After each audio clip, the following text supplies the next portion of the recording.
नेते पदाधिकारी कार्यकर्ते सगळे जोडले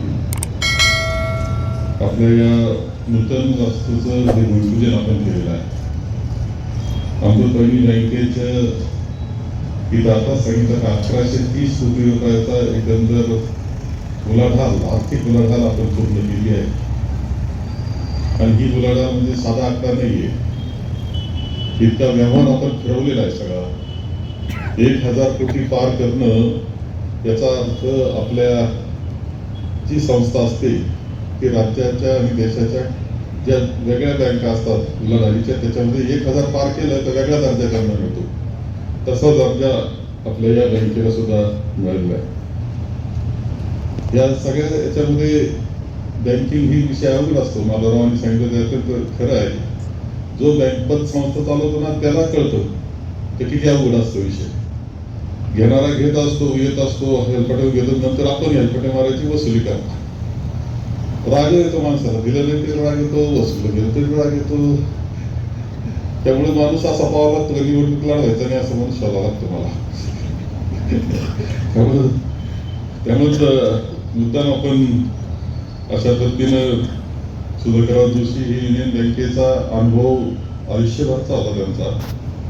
आणि असं असतं याच्यात खूप रिझर्व्ह बँकेचे याचे परिपत्रक येतात, नियम येतात, काही बंद घातले जातात, काही उठवले जातात. अशा अनेक गोष्टी रोज चालू असतात या बँकिंग क्षेत्रात. त्याचा अभ्यास केला पाहिजे. या दृष्टीनं आपण साहेबांना चेअरमन पद दिलेलं आहे आणि नानासाहेब शिंदेना व्हाईस चेअरमन पद दिलेलं आहे. अशा पद्धतीनं आपण वेळ घालून संस्था ही चालवलेली आहे. आपल्या टीव्ही हे सगळा विचार करता सांगितलं त्यांनी की आपल्या सगळ्या बँकांच्या शाखा, सगळ्या 514 शाखा महाराष्ट्रातल्या आपल्याकडे ज्या चांगल्या सगळ्यात महत्वाच्या आहेत. अशा असताना आपल्या 10,000 कोटीपेक्षा जास्त ठेवी टोटल बेरीज मारली तर होतात. त्यानंतर आम्ही त्यातून 1000 कोटी कमी केलाय, कारण परत पतसंस्थेच्या बँकेत ठेवलेलं असतं असं असतं म्हणून त्या परत 1000 कोटी कमी केले. असं करता 9000 कोटी रुपये आपल्या बँकांमध्ये असणं ही खूप महत्वाची आणि अर्थव्यवस्था किती चांगली याचं हे लक्ष तुम्हाला सांगतो. पण त्या काही जिल्हे असतील की त्या जिल्ह्यांमध्ये सुद्धा 9000 कोटी रुपये बँकांमध्ये नसतील. इथे एका तालुक्यामध्ये हे आपण केलेल्या कष्टाचं, कर्तबगारीचं, मेहनतीचं ज्या व्यवहार आपण संस्था चालवतो त्याचा सगळ्यांच्या कष्टाचं ते इंडेक्स आहे, फळ आहे असं म्हटलं तर वावगं ठरत नाही. आणि अशा त्या क्षेत्रामध्ये अनेक शाखा आपण आता सुरू केलेल्या आहे अलीकडच्या कालखंडामध्ये. इथं सुद्धा संगमखुर्द ही शाखा एक चांगली शाखा होऊ शकते. आणि ज्या पद्धतीने इथं सांगितलं साहेबांनी की खूप मागं सुभाष गुंजा सारखे म्हणले होते की चांगली इमारत बांधा, इथे शाखा करा, पद मागणार नाही. अशी माणसं मिळत नाही, पद मागणार नाही म्हणणारे. मी लगेच नोंदून ठेवलं की सुभाष गुंजांना कोणतेही पद आता देण्याची आवश्यकता नाही.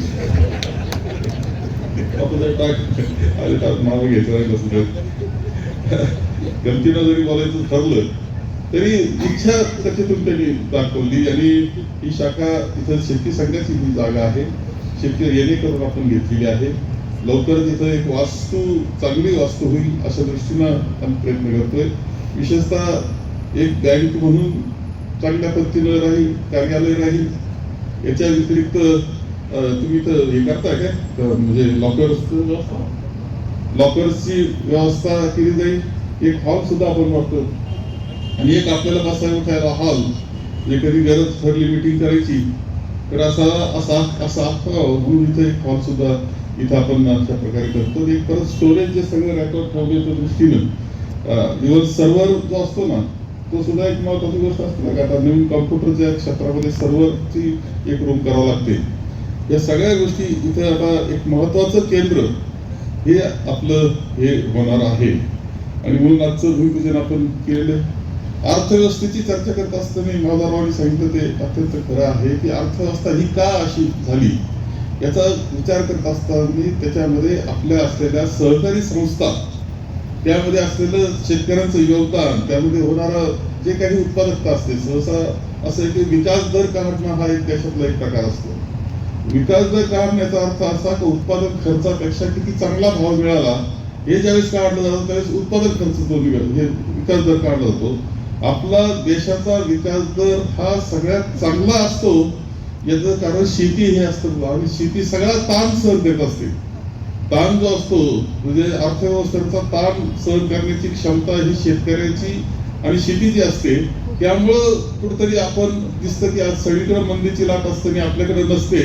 याला कारण हा याचा जो आपण शेतीत ताण काढतो तो कारणीभूत असतो. ही वस्तुस्थिती आहे. ये ये ये कसं इकडे बसलं वाटतं का तुला जागा राहायची नाही. लवकर आले असते तर भाषण झालं असतं. बसून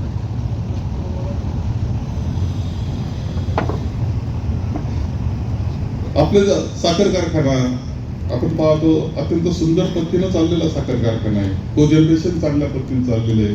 डिस्लरी आपली चांगल्या पद्धतीने चालतो. आपलं दूध संघ सक्षम पद्धतीनं काम करत असताना आपल्या सगळ्यांना दिसतं. या सगळ्या शेती संघ आहे, बाजार समिती आहे, प्रत्येक संस्था म्हणजे बाजार समितीला सुद्धा तुम्हाला माहिती बाजार समितीला राज्यातला उच्च दर्जा जो असतो त्यांचं एक ग्रेडेशन असतं, नामांकन असतं. त्याच्यातला उच्च दर्जा काय नाव आहे त्या उच्च दर्जा आता पडत असले उच्चतम बाजार समिती असा दर्जा काही ठराविक बाजार समितीला मिळतो. त्यात आपल्या बाजार समितीला मिळालं. जिथं असेल तिथं आपण प्रत्येक ठिकाणी A1 आहे. तुम्हाला सांगतो आपल्या संस्था engineering college best engineering college आपलं आहे हे नाकारता यायचं नाही. सगळ्यात सुंदर पद्धतीनं चाललेलं आहे. सगळ्या विद्यार्थ्यांची सोय ती होती. हजारो मुलं खरोखर शिक्षा इंजिनियर झालेले आपल्या सगळ्यांना दिसत आहे. हे सगळं जे आहे ही अर्थव्यवस्था आणि एक प्रगत अशा प्रकारचं वातावरण आपण निर्माण करण्यामध्ये यशस्वी झालेलो आहोत. आणि म्हणून आपल्याला म्हणजे एक काळजीपूर्वक आणखी पुढे जेव्हा उंचावर असतो ना आपण तेव्हा जास्त पाय रोवून राहावं लागतं.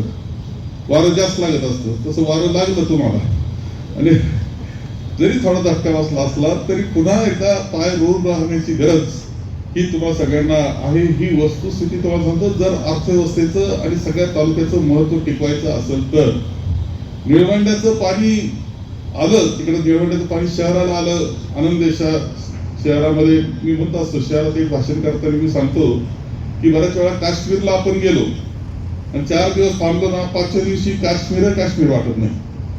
तुम्ही समुद्राला सुद्धा 4 दिवस पाहिलं ना 5व्या दिवशी समुद्राचं महत्व वाटत नाही. आपलं सगळं चांगलं केलं याचं महत्व आपल्याला दिसायला तयार नाही. पण आपण इथे उन्हात असल्याशिवाय सावलीचं महत्व कळत नाही. तसं आपली अवस्था झालेली आपल्या सगळ्यात दिसते. निळवंड्याचं पाणी दोन्ही बाजूला जे फिरतंय आता आणि उजवा कॅनल इकडून आला. तुम्हाला माहिती असेल की दादा म्हणजे भाऊसाहेब ज्यावेळेस आमदार होते शरदचंद्रजी पवार साहेब कोल्हापूरचं सरकार आलं त्यांच्याकडे त्यांनी आग्रह धरला आणि खांडगावला आपण भूमिपूजन केलं होतं. विसरून जातो आपण काही का पाणी आलं. पाणी सुद्धा विसरले लोक. आता काय सांगेल पाणी दिसा ना त्यांना. ज्या गावांना फेब्रुवारी पासून टँकर लागत होता ते गाव सुद्धा विसरले. ते पाणी विसरले, ते टँकर विसरले. नवच काहीतरी डोक्यात सुरू झालं, भिरभिरायला लागलं. ही अत्यंत दुर्दैवाची अवस्था आहे. म्हणजे ज्यांनी काही कष्ट केले त्या कष्टाचं फळ देण्याची त्याला शिक्षा द्यायची असा कार्यक्रम आपल्याकडे सुरू झालेला दिसतो. ही फार चांगली गोष्ट नाही. तुम्हाला सांगतो कुणी कुठं काम कशाला काम करील. कोणतरी धर्माचं जातीचे नावं घेतील, पैशाचा वापर करतील, सत्तेवर जातील आणि परत तुमच्याकडे पाहणार नाही, लाथा मारतील तुम्हाला. हे दिवस आल्याशिवाय राहणार नाही. या पद्धतीनं आपण वागलं. जो काम करतो कष्ट करतो त्याचा मोबदला त्याच्या पदरात टाकण्याची जबाबदारी ही आपली असते. काही लोकांना पावत नाही आपली प्रगती, त्यांना मोडायचंच आहे. पण त्या मोडण्याला आपल्या लोकांची जेव्हा साथ मिळते ना ते अत्यंत दुर्दैवी असते माझं मत. आपण सगळ्यांनी काळजी घ्यावी लागेल. आपण पाहतोय की वर्षभरामध्ये काय काय चाललंय. परवा शहरामध्ये वर्षाचं बोलत नाही 8 दिवसातच बोलतो. 8 दिवसात तुम्हाला काय काय गोष्टी दिसल्या. 8 दिवसामध्ये तुम्हाला असं दिसलं की कुणीतरी कोणाच तरी हात तोडला. बरोबर आहे. हात तोडणारा कोण, हात तोडणारा कोण माहिती घ्या तुम्ही.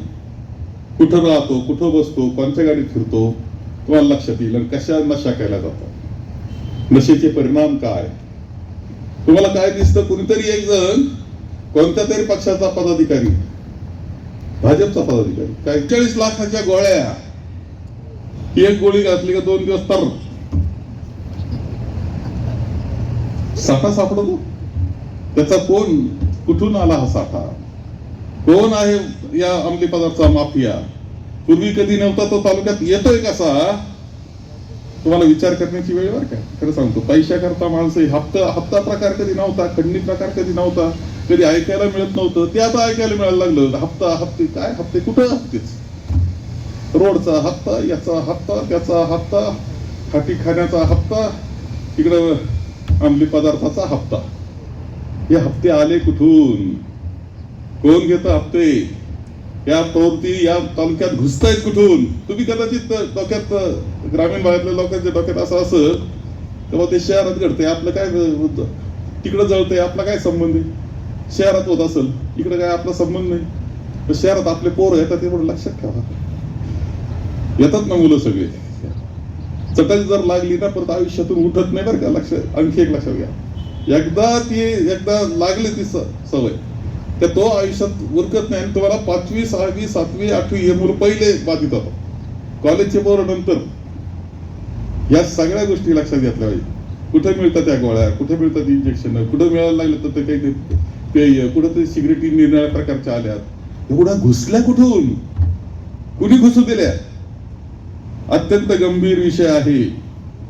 हे केवळ आपल्या राजकारणाकरता बोलतो असं नाही, तर आपलं चिंता वाटते, काळजी वाटते, काय होणार आपलं, काय होणार आपलं. असंच जर राजकारण या पद्धतीने चालणार असेल तर काय होणार हे वाटतंय. आपण तुम्हाला एक गोष्ट सांगतो की पोलीस स्टेशनची गंमतच आहे.